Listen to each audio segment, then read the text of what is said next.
Hello everyone, আমি ভাস্কর। আচ্ছা, দেব যখন কোনো ছোট প্রজেক্টে কাজ করে, যেরকম ধরুন এই বছর পুজোতে নিয়ে এসেছিল টেক্কাটা কি বিশাল বড় একটা প্রজেক্ট ছিল? ছোট প্রজেক্ট ছিল।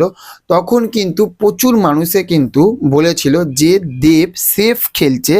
দেব কিন্তু একটা সেফ খেলে সে তার পয়সাটাকে বার করে সে বেরিয়ে যাচ্ছে, সে কিন্তু রিস্ক নিতে ভয় পাচ্ছে, এটা বারবার বলছে।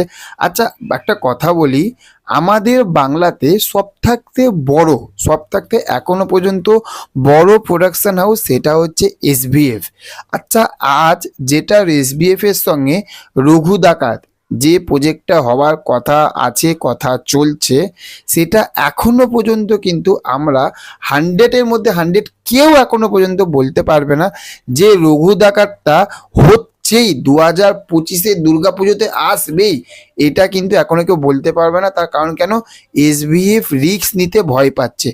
সে যদি দেবের মতন সুপারস্টার, যার বই এখন সিনেমা হলেতে এলে লোকে চোখ বন্ধ করে বিশ্বাস করে ভরসা করে কিন্তু তার বই সিনেমা হলেতে কিন্তু দেখতে যায়, সেই বইয়ের সেই গল্পটা যদি ভালো হয়, তাহলে সেখানে রঘু ডাকাত কি লেভেলের একটা ক্রেজ, যেরকম খাদান সেই রকম কিন্তু রঘু ডাকাতে কিন্তু ব্যাপক লেভেলের একটা ক্রেজ রয়েছে।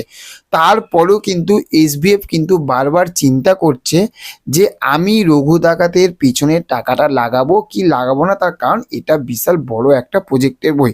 সেই রকমই সোনাদা ফিরছে কর্ণ সুবর্ণের গুপ্তধনের। এবার কিন্তু যতটা সময়, এটা মানে সিজন 4 আসবে। কথা চলছে যে ধ্রুব ব্যানার্জি, যে ডিরেক্টর ধ্রুব ব্যানার্জি, সে কিন্তু এবার কিছু কিছু জায়গা কিন্তু দেখতে যাচ্ছে যে কোথায় কোথায় শুটিং হবে। এটাকে নিয়ে কিন্তু এবার কথা এগোচ্ছে। এই রকমও কথা আসছে যে 2025 সালে রঘু ডাকাত না এসে সেখান থাকতে কিন্তু কর্ণ সুবর্ণের গুপ্তধন সেটা আসতে পারে। কারণ কর্ণ সুবর্ণের গুপ্তধন কিন্তু খুব তাড়াতাড়ি কিন্তু শুটিং আরম্ভ হচ্ছে। এবার দেখার বিষয়, এখনো রঘু ডাকাতের শুটিং আরম্ভ হয়নি, তো দেখার বিষয় যে 2025-এ দুর্গাপুজোতে আবিরের সঙ্গে কর্ণ সুবর্ণের গুপ্তধন আসে, নাকি সেখান থাকতে দেবের সঙ্গে রঘু ডাকাত আসে। তার কারণ উইন্ডোজ প্রোডাকশন হাউসে কিন্তু বারবার কিন্তু আমরা এই বিগত 2 থেকে 3 বছর ধরে কিন্তু আমরা দেখছি আবিরকে কিন্তু তারা কিন্তু ছাড়েনি।